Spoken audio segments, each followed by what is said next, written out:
I want to give you a little background on my life. I'm part of the baby boomer generation. I was born in 1951 to a Portuguese Japanese mother and a Scottish Navajo Indian father. I get that. I was actually born in Tokyo, Japan. My mother was a product of a very aristocratic family. Her grandfather was actually the Portuguese general to Japan at the turn of the century. It was raised by a very wealthy merchant father. And then she met my dad, and my dad was convalescing in Japan during the Korean War, just around the Korean conflict. And he was convalescing because he was wounded, and they met, fell in love, got married, and had me.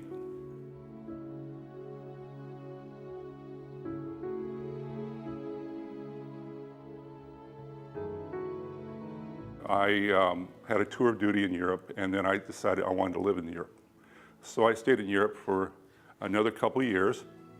I went to school, and I met this man who was a photographer, one of the top photojournalists, fashion photographers at that time. And I spent quality time just kind of learning from him and watching him and observing him. And eventually I kind of became his understudy. And that was the beginning of my future career in photography.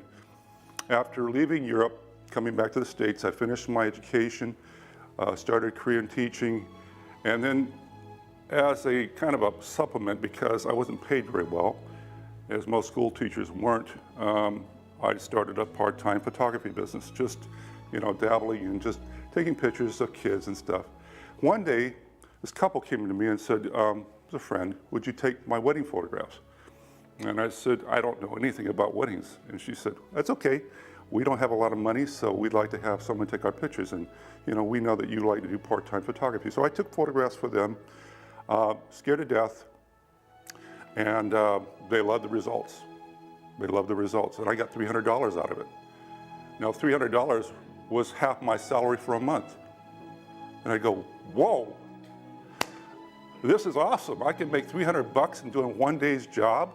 I handed them the negatives and the photographs, and I said, yeah, maybe I got something here. At that point in time, I said, this is my niche. This is what I want to do. I want to take wedding photographs. Eventually, I was able to leave my teaching profession and start a full-time photography business, and actually really got my business going around 1980, 1981. And since that time, I haven't looked back. One of the things that I enjoy most about wedding photography and photography in general is the opportunity to create memorable images that will last a lifetime. I would do my business for free if I didn't starve. I love what I do so much. A. Michaels did my wedding 10 years ago, and it was wonderful.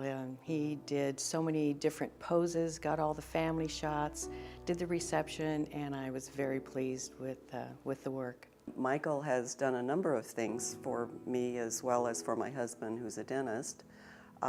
Michael has done my headshots, which are excellent. And the last one he did, he photographed me in the park. And this was perfect for me because I'm an outdoors person. And for the headshots and for the brochures that I use, it shows the green behind me, the trees, and Michael really captured, I think, who I am.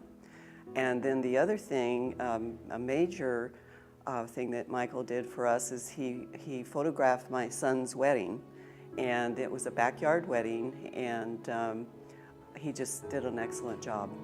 There was a picture of the actual ceremony where my son and my daughter-in-law were looking at one another, and it seemed to capture the moment, their expressions, and the whole experience of the wedding. It was thrilling to see the photos, to sit down and go through the album and see what he had captured, his creativity, and to say I enjoy photography as well, so I look for certain things in photos and I see certain things of different photographers, and I was just very pleased to see the results and to see how well he had done everything.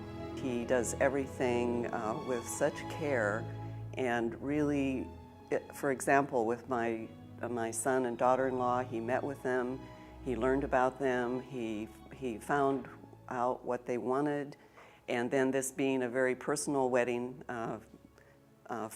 photographed in our backyard, it was a kind of a challenge, but Michael met the challenge. I'm reluctant sometimes to refer people because sometimes they have bad experiences. You may have a pleasant experience, but they may have a bad experience. But in Michael's case, he's very professional, and I feel that there would be no cause for any regret in recommending him to friends, relatives, whoever I came in contact. I have business associates, I have clients who talk to me about their events, and if they are in need of photography, I strongly recommend Michael for that event.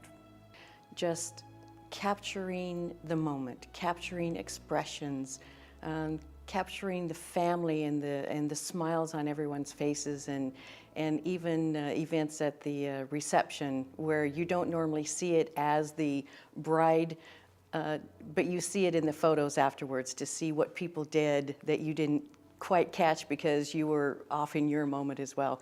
And it's just nice to look over those memories and just relive them every time I open the album. I love it.